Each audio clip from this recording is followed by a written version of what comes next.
Здраво, драги родители! Добре дојдовте на уште едно видео за свесното родителство. На тема свесно родителство, родителство кое што е со длабочина и со значење и почит.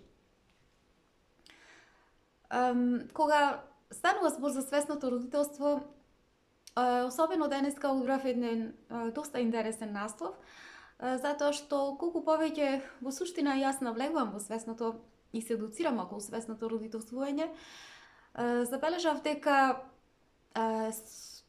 голем број на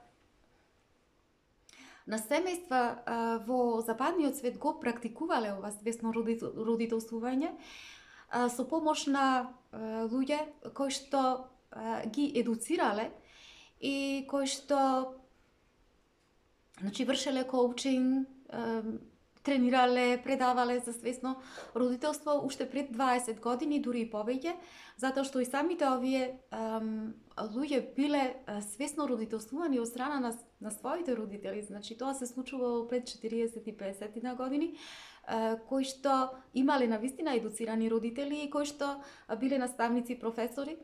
И овие тренери, овие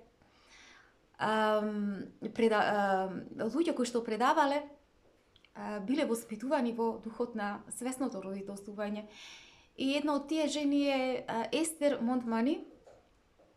Читајќи за неа, навистина се запознав со многу интересни работи за неа, која што веќе повеќе од 20 години зборува за свесното родителство како навистина едно родителство кое што има голема длабочина и која што за неа интересно е што не само што ги образувала и која што ги тренирала своите деца во тој дух, туку таа и патувала на светот, основала голем број на училишта за каде што се практикувала свесноста и водела летни школи во селото Плоун, особено во селските подрачја, значи ги едуцирала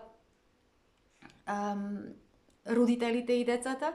И во тоа село Плоун имало едно летно училиште, одморалиште, каде што доаѓале преку летото илјадници родители со своите деца, каде што барале помош од неа, бидејќи таа во суштина го практикувала и свесното родителствување во тие одморалишта. Успела да им помогне на голем број на деца кои што имале проблеми, а исто така и на родители со деца.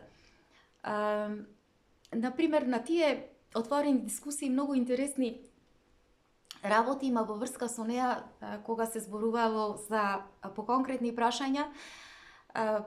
Например, се воделе прашања посебно околу исхраната, тоа навистина мене ме фасцинира, кога детето, например, не сака да јаде одреден вид на храна или пак јаде одреден вид на храна или пребарува, значи е прибирливо околу храната.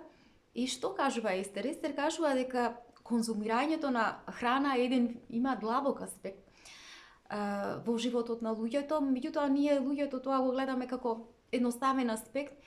Меѓутоа во суштина храната допира многу работи за нашиот живот и таа им кажува на родителите, значи на тие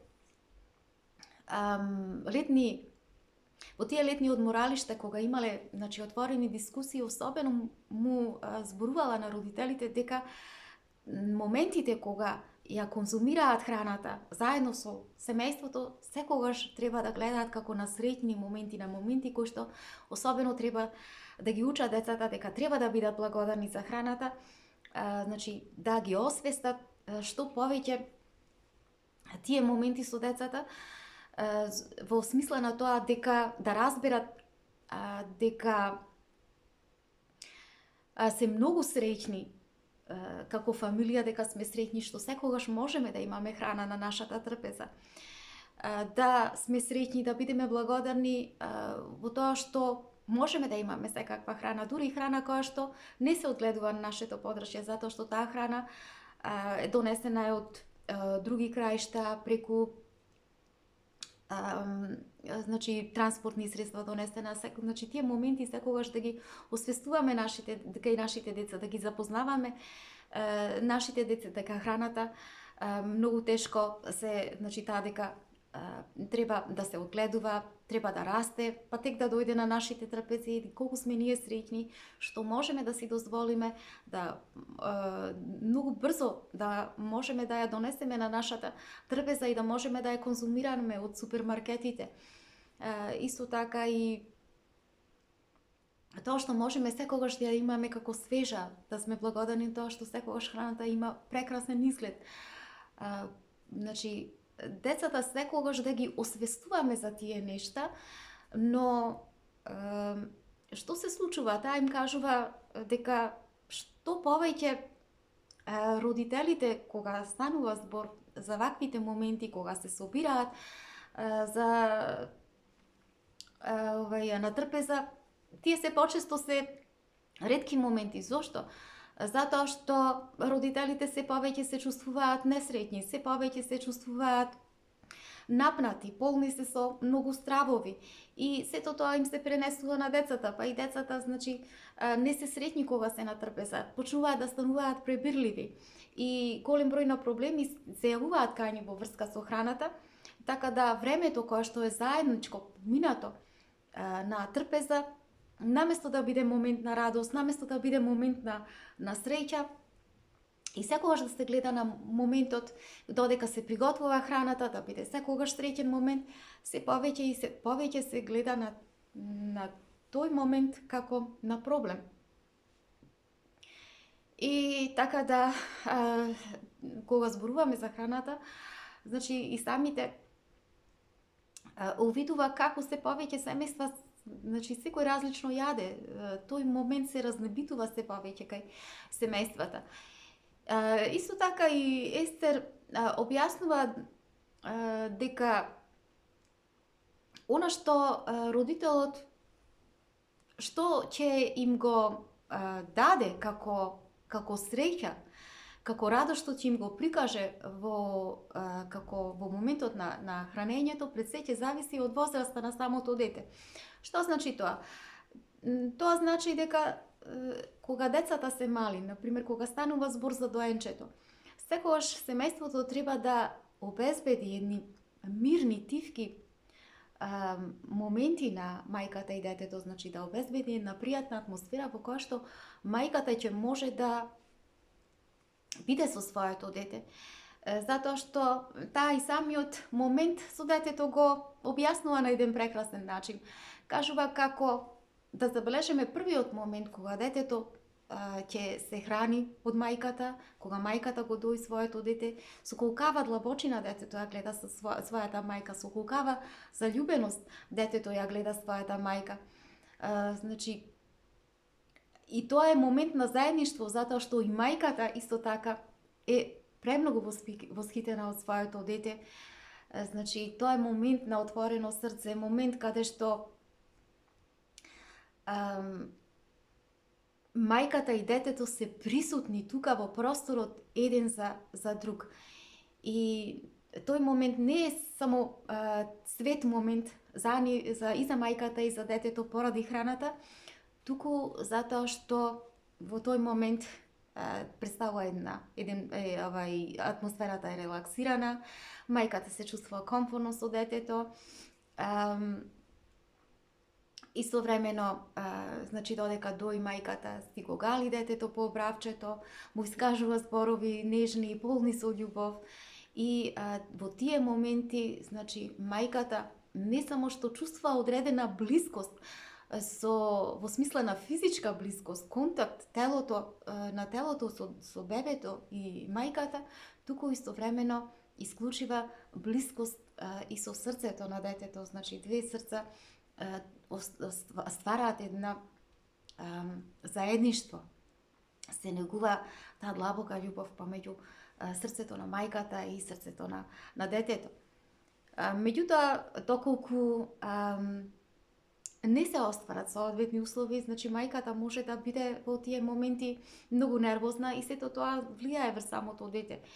И токму поради тоа семејството потребно е да овозможи услови на мајката и на новороденчето да можат да што повеќе мајката да биде присутна со своето дете, да може да се поврзе мајката со него, а и детето да се поврзе со својата мајка. Друг момент на своите предавања, значи таа исто така зборува за кога успеала како успеала во летните кампови да им помогне на голем број на деца, на родители кои што имале проблеми. Многу интересен бил фактот што имало еден случај каде што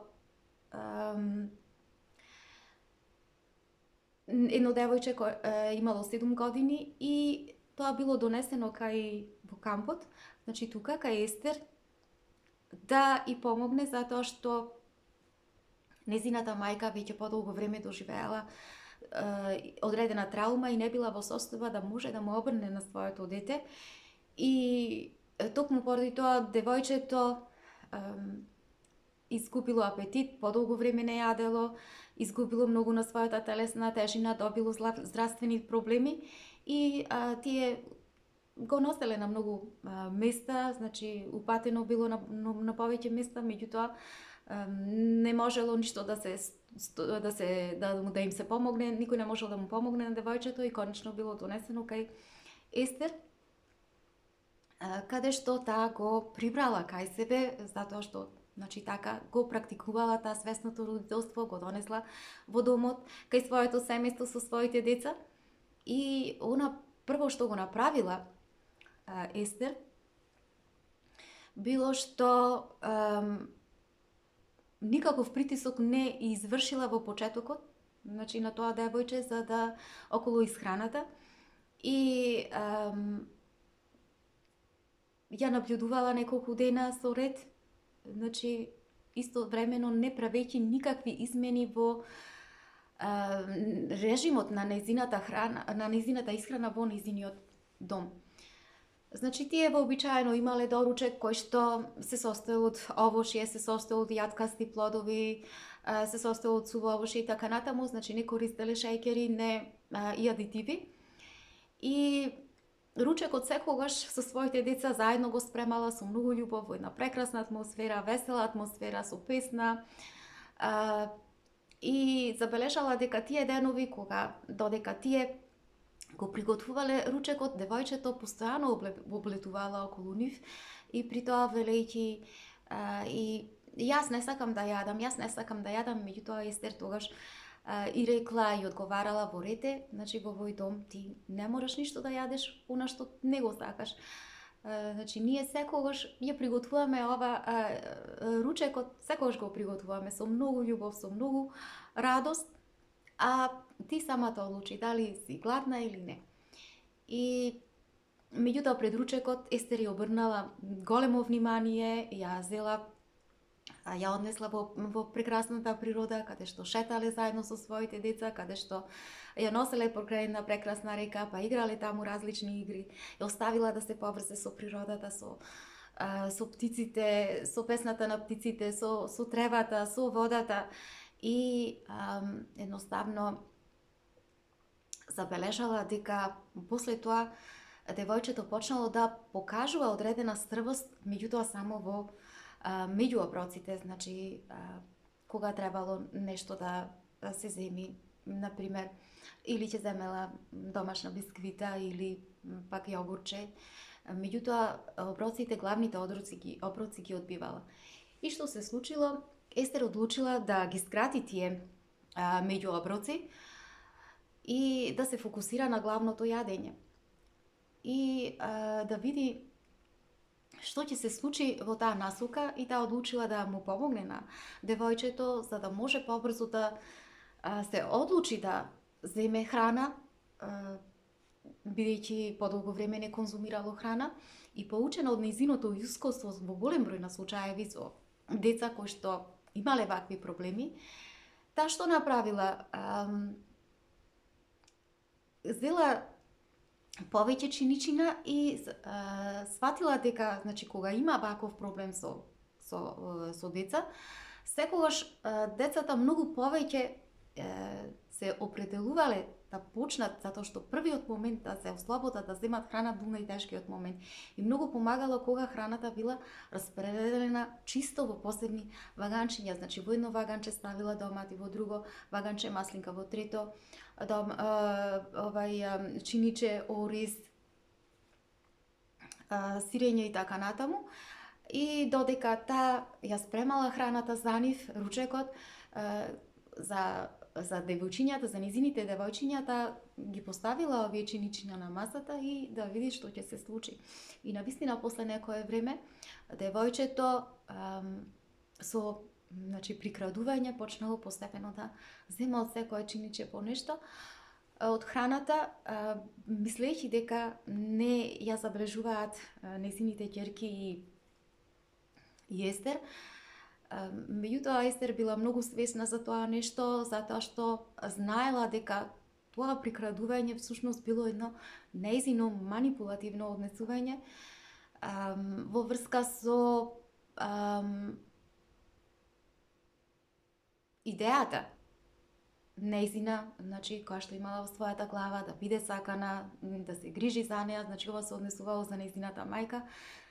Таа си ја имала својата идеја дека нема да јаде, само за да и обрне нејзината мајка доволно внимание, но поради фактот што нејзината мајка била навлезена во длабоки проблеми и тоа не се случило, со што девојчето, самото со тоа нејзино однесување уште повеќе западнало во здравствени проблеми. После неколку недели што се случило? Девојчето со промената на самата атмосфера, во таа прекрасна атмосфера на љубов, кај Естер заедно со нејзините деца, со преку свесно родителствување, со неа почнала да се отвора спрема храната и почнала набрзо да нормално да функционира, да влегува во нормалниот тек на својот живот. Она што Естер во свесното родителство ги советувала родителите дека треба особено внимание да обрнуваат на своите деца каков е нивниот однос према храната, затоа што од тој нивен однос многу можело да се научи за тоа какви се нивните деца. Тоа многу нешто кажувало за детето. Меѓутоа родителите често пати ние, бидејќи сме раководени во принцип најмногу од здравот, кога нашето дете нема да јаде, ние секогаш велиме, се плашиме дека веднаш нашето дете ќе се разболи, па му правиме дополнителен притисок, мислиме дека нешто лошо може да му се случи и воопшто не размислуваме, туку си го земаме за лична навреда ако нашето дете не јаде, не размислуваме за кој би можел да биде вистинскиот извор за проблемот кој што може би постои, може би не постои, меѓутоа може би и да има многу подлабок корен тој проблем. И оваа жена навистина со своето семејство, со атмосферата, љубовната атмосфера во нејзиниот дом, успеала голем број на деца да му помогне, едноставно да го промени животот и на родителите и на децата. Свесното родителство токму поради тоа се фокусира на длабочината, се фокусира на страдањето на детето.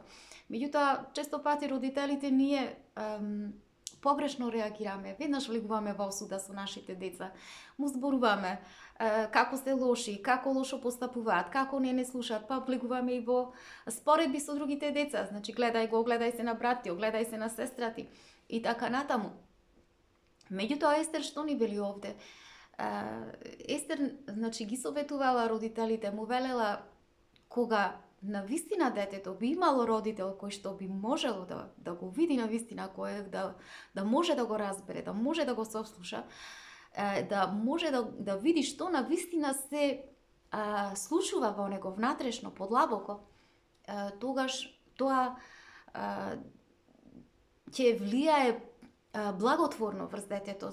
Родителот делува кога го разбира детето исцелително врз своето дете. Зошто? Затоа што детето се чувствува сигурно, се чувствува заштитено и во тој момент детето вели, оваа личност која што е пред мене, возрастна личност, мајка ми или татко ми, прави многу работи за мене, за да се чувствувам сигурно, за да се чувствувам безбедно. Не ми дозволува да запаѓам во чувства кои што не се убави, кои што ме прават да се чувствувам јас несигурно и незаштитен. Значи,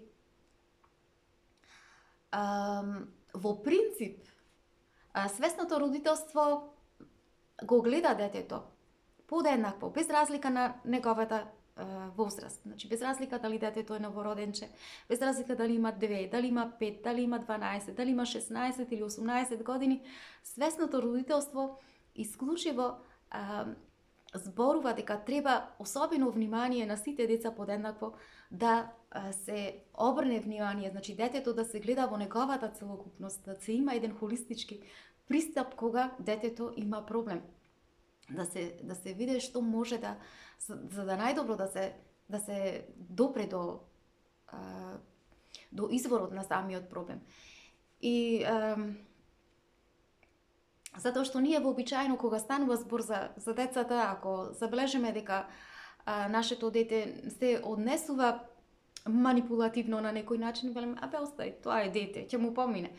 Меѓутоа, свесното родителство го нагласува ова нешто и вели, баш ние треба цело време да му обрнуваме внимание на нашите деца.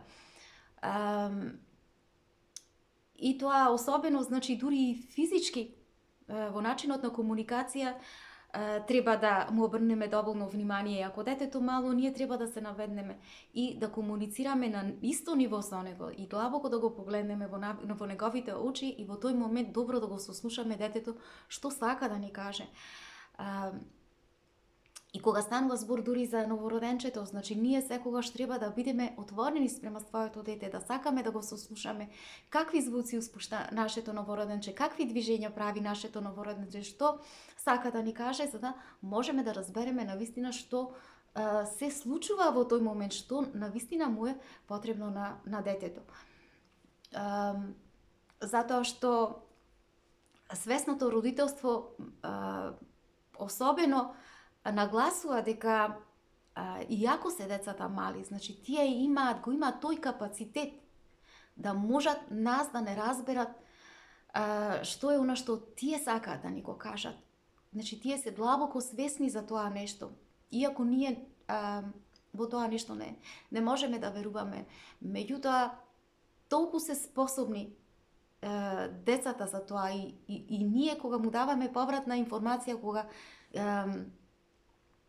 сакаме нешто да му кажеме, децата го разбираат тоа нешто. Значи тие имаат капацитет тоа да го видат.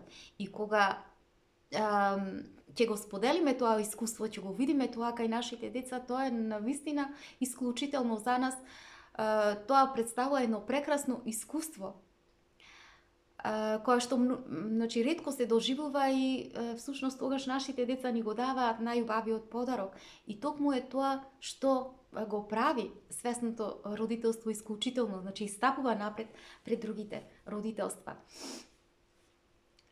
Кога разговарала Естер со родителите во тие летни кампови, што забележувало? Вообичаено забележувала како родителите биле на едната страна, децата на другата страна, како децата забележувала биле многу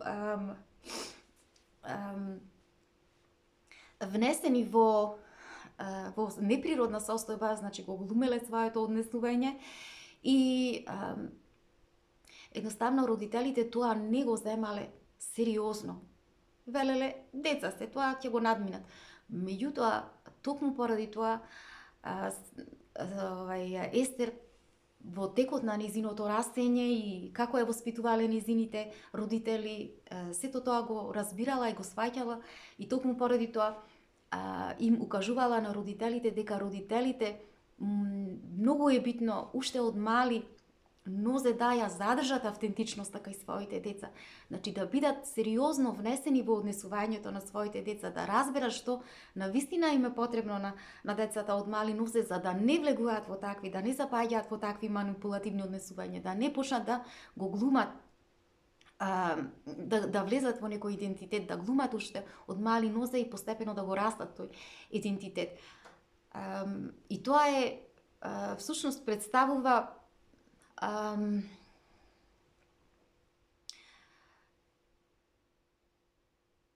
најсилната страна на свесното родителство. Значи, свесното родителство заради тоа постои, за да може да ги разбере родителите, да почнат да ги разбираат децата од најмала возраст, за да можат да останат што поавтентични, што повеќе да си ја задржат својата автентичност, затоа што кога се природни децата, растат во здрави деца.